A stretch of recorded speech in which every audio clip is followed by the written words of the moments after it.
Clayton Bailey here. We're here for Market Monday. So I'm here with Laura Harryman, and you are the expert of Southlake. So I'm glad. Thank you for joining us here. Obviously, we're in front of Dragon Stadium. So we're going to talk all about the Dragons. She's a Dragon mama. She's got dragon eyes too. I don't know if you can see that on camera. She's got beautiful green eyes. She's got the dragon eyes. So how long have you been in real estate? Let's start there. Well, I spent 16 years as a stockbroker and then transitioned into real estate. I started in New York and then we moved here 16 years ago. So I have been in real estate pushing 25 years. Okay. And so you're used to high pressure situations. Yes. And so when I wear my little badge, it says home therapist, because I feel like that's what we do as inspectors and agents. It's like we're just talking people out of trees. Absolutely. You know, like that is so just keeping everybody calm. Yeah, it's like, it's okay, it's all right. I know that thing caught on fire, but it can be fixed. Let me just tell you, during the freeze, we had a closing. Yeah. And when their cameras rolled up, their house was flooded. Oh gosh. So we had to get a contractor out there and the whole happens. thing. Yeah. I've been at it, 17 years, 22,000 houses. I've pretty much seen all of it. Nothing surprises me anymore. I'm just like, okay, well, do this and then do this and then do this and we'll get through it. It's okay. So what, stockbroker to real estate agent, that's a turn. Yeah, it's kind of my parents. Okay. I grew up in Silicon Valley and my dad was always tinkering with house. Okay. Constantly. And my mother was an interior designer. Okay. So I always loved homes, and my father invested in real estate. I remember my mom came in one time and my best friend up the street and I were helping my dad change a header. We were about 8 years old. So when I decided I didn't want to be in the market anymore, real estate was just a really easy go-to. Natural. It was a natural fit. Okay. I love homes design. I was a third generation inspector. My grandfather retired as a chief city inspector. My dad retired as inspector, and I went to art school. So hence the crazy outfit. But I couldn't get away from the inspection side. So it just draws you back in. Eventually, it's just in your blood. You're raised around it. You see it. You're just like, I get that. I understand that. Like, what's going on. So what's the one thing that sets you apart from any other real estate agent? I think I actually have a couple. Such a tough question. It's a tough question. Yeah. Well, listen, service, to make this a smooth, seamless process, I want them to feel like there is nothing to worry about. I've got everything that's stirring under the pot behind the scenes under control. Yeah. So I am happy to go set up meetings with coaches, with churches, with counselors. I preview every home I ever see. Yeah. In fact, I just had a client that was coming in for a day. I previewed 40 homes before he came in. Wow. Yeah. It was a lot. Wow, awesome. And we were able to find a house in the day that he was here, and off we go. The other thing I really think that sets me apart is my remodeling experience and my design experience. I'm able to see things that the buyers can't necessarily see. They can be small little updates that big value, bring big value returns. Yeah, awesome. That is a very unique quality that a lot of real estate agents don't have. So now your favorite part, Southlake. We're going to talk about Southlake. So what's the number one thing to tell prospective clients that are, thinking about moving to Southlake? Because that's what this is all about, is like people are going to view this that are thinking about moving here, and so they're going to type in, buying a home in Southlake, and here we are. So, well, it's not all about the schools, and it is Dragon Nation, but it is not all about that too. What I think Southlake has the corner on is community and charity and just being involved. There are so many ways that families can give back to the community and for the kids to learn to do good. I have my two dragons. I think they're superhumans because that they learn to be charitable kids through this program. I have a daughter that fosters dogs. I have a son that gives out blankets to the homeless when it's cold. And I believe they learned that from being in the Southlake community. Nice, very cool. Like, that's just, wow, you got me in the feels right there. So, and obviously everyone talks about the school, but for the people that don't know, and we're gonna get more into like the school part in a second, but like it is this strong sense of community when you do talk about the school, because it's like the family that comes together. Like you all travel as a pack. So why is Southlake a great place to buy a home? Southlake is a great place to buy a home. And again, we're not talking about the school district itself. It's a great place to buy a home because its location. Yeah. We have everything here that we possibly could need for food, shopping, entertainment, city festivals. We are 10 minutes from the airport, and luckily we are 30 minutes from Dallas and Fort Worth. So it's kind of the best of all worlds. Yeah. I feel like, doing houses in communities and neighborhoods, you've got sort of the Highland Park, Preston Hollow is Dallas, Highland Park, Preston Hollow, but Southlake people, it's like, yeah, y'all can have that. We're happy over here. Bigger lots, bigger houses. It's a little bit more luxurious. It's very... That was a lot of our decision when we came here, because we were looking at Highland Park and here, and we wanted more space, more land to play on. Yeah, it's huge, and we'll talk more about the houses and that kind of stuff here in just a second. So Southlake obviously is a well-known school, but as a parent of Dragons, what is the perspective that you could tell parents that are looking to move to Southlake? Well, there's no question it's competitive. It's not just competitive on the football field or the soccer field or in band. It's competitive in the classroom.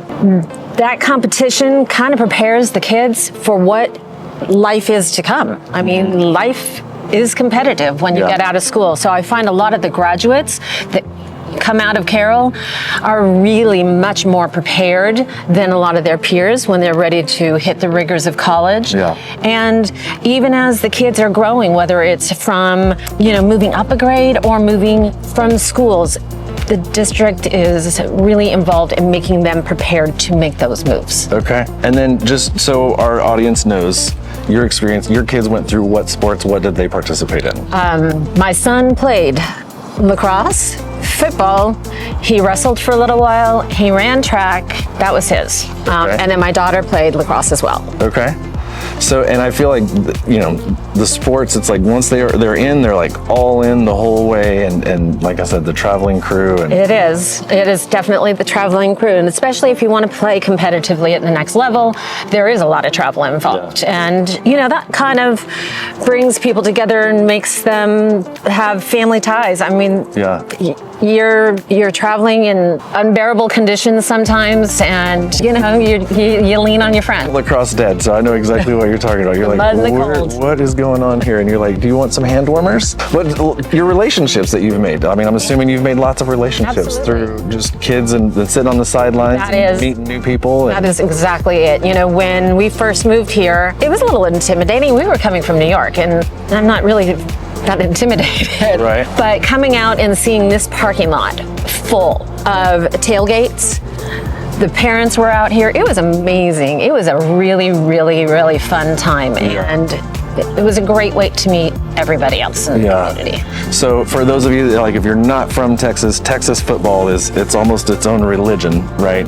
And then here's the Mecca. Like you've got just, like she said, tailgating, it's just amazing experience. So what a wonderful place to come. So I have to say, from my perspective, so we've done lots of home inspections here, and y'all have the really eccentric, cool things in some houses, because I've seen some really large houses that have like a little hidden room where there's a cubby closet, and then it goes up to this little thing and it goes over and they're like down to their brother or sister's room, or there's like a trap door that goes to like a fireman pole that goes down to another place. So I would love to meet this carpenter, whoever it is, because I've seen some really cool things done in these houses, and I think that when you get into, because you said you had some carpentry and design experience, that's a unique thing that I've never seen that anywhere else in the DFW. So I don't know, have you ever represented a house or? With some I've been in some creative houses, let me just tell you that. Okay. Both positive and negative. What's one of the coolest features you've ever seen? I don't know if I could say the coolest feature. I mean, gun range in the basement, bowling alley in the basement. Wow. I'm all about the kitchen. Okay. So, that's usually what I'm looking at, or the bathrooms, closets. Yeah. But those are a couple of the interesting ones. And I've had fire poles in houses as well. Yeah. Gun range. I've not seen the gun range yet, so that would be very interesting to me. So what's some favorite things to do in Southlake? And seasonally, think about it that way too.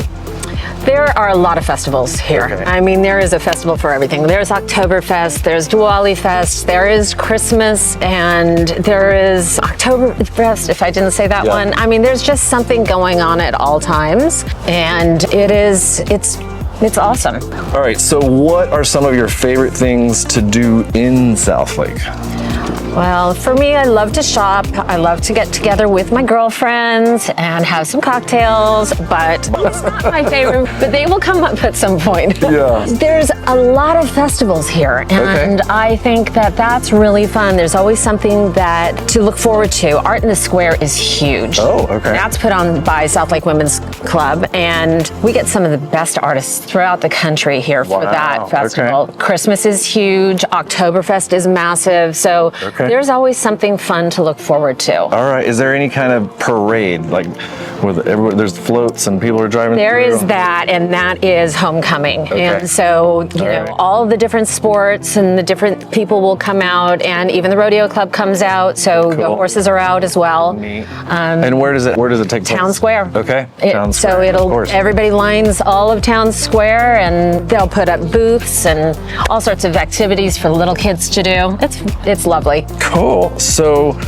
what opportunities are there for prospective buyers to invest in Southlake? So right now in Southlake, you know, it's not what it once was. It has grown tremendously since I've been here in 16 years. And of course, the price of real estate has increased. But there are still people that are downsizing because their dragons have flown the coop. Yep. There are a lot of homeowners that have been here when Southlake was nothing. They will tell you about, you know, there was no roads. It was one lane that went through, and there was no town square. A lot of those homeowners still live here, and those homes are looking to turn. And that's where you can find a great gem, especially because a lot of them are on acreage. Oh, yeah. And so that's where I'm always looking. So from the home inspector's perspective, just talking about, you know, and buyers are wanting to know probably too, ages of homes. What would you say, what's the oldest? My last house was 1972 that I gutted and